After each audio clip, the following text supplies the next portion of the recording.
This video is about CSS colors. So in this HTML file, I have used inline CSS. Basically in inline CSS, we write style attribute inside the opening HTML element. So over here, as you can see, I have written style attribute inside the opening heading tag. So that is how you can include inline CSS in your HTML file. So with the help of CSS colors, you can set the background color. Then you can also set the color of text and the color of borders. So first let's talk about the background color property. So in this section I have written one heading and one paragraph, and inside the opening tag of heading and paragraph I have written style attribute and I have used the property background color. So style is the attribute, background color is the property, and then Dodger value is the Dodger blue is the value of the background color property. So for heading I have given background color as Dodger blue, and for paragraph I have given background color as tomato. And this is how it looks on the browser. The first heading and the first paragraph, this displays background color. Then the next property is text color. So over here, this first heading and then the two paragraphs display text color property. So this is the syntax. Inside style attribute, you will write color and then the value of the color. And then this is how it looks on the browser.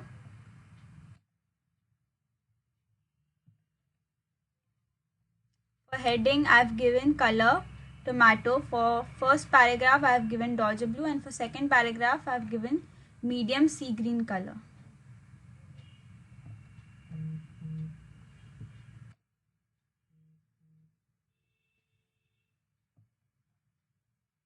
Then we have the border color property. So this is the syntax for border color property.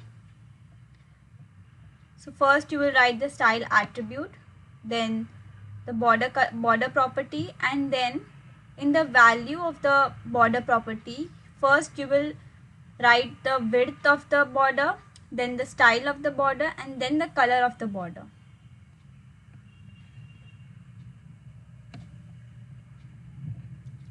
So I have written three headings, and these three headings have these following border colors, that is tomato, Dodger blue, and violet.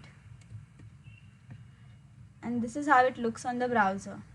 As you can see, these three headings display border color property.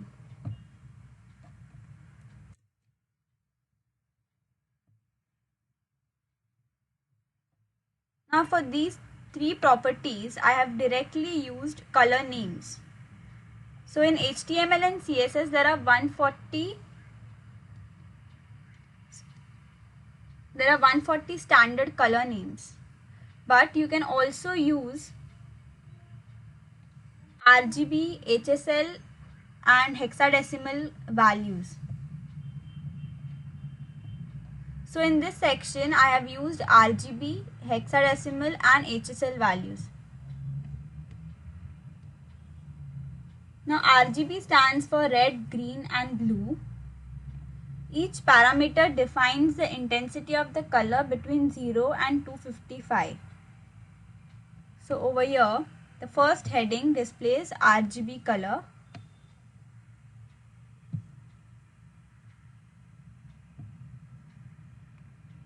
And you can see that each parameter is within the range of 0 and 255.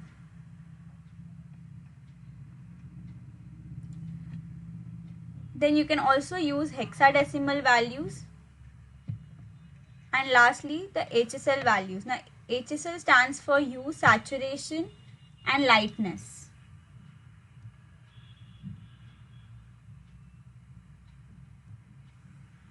Now the first parameter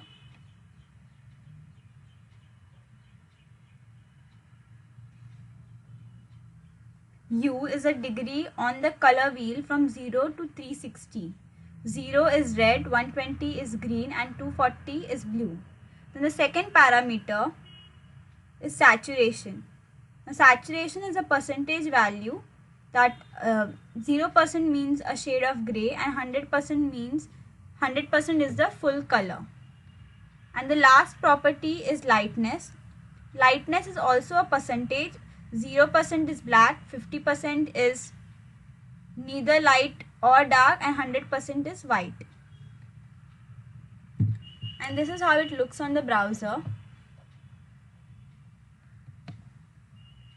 These three headings, the display, RGB, hexadecimal and HSL values. And lastly we have two more color values, that is RGBA and HSLA values. They are similar to RGB and HSL, but there's one more parameter included in these values, that is the alpha parameter, and it specifies the opacity of the color. So over here you can see that the fourth parameter is the alpha parameter, and for both the headings I have written 0.5 as the value for alpha parameter. So it defines the opacity of the color, and that is why this particular shade is lighter than this shade. Now if I change the opacity for the first heading to 0 and for the second heading to 1, let's see how it looks on the browser. So the first heading is completely white, that is completely transparent, and the second heading is in the color tomato. So basically 0 means completely transparent and 1 means completely opaque. So that is the range of alpha parameter. So I hope you have understood this topic. Thank you.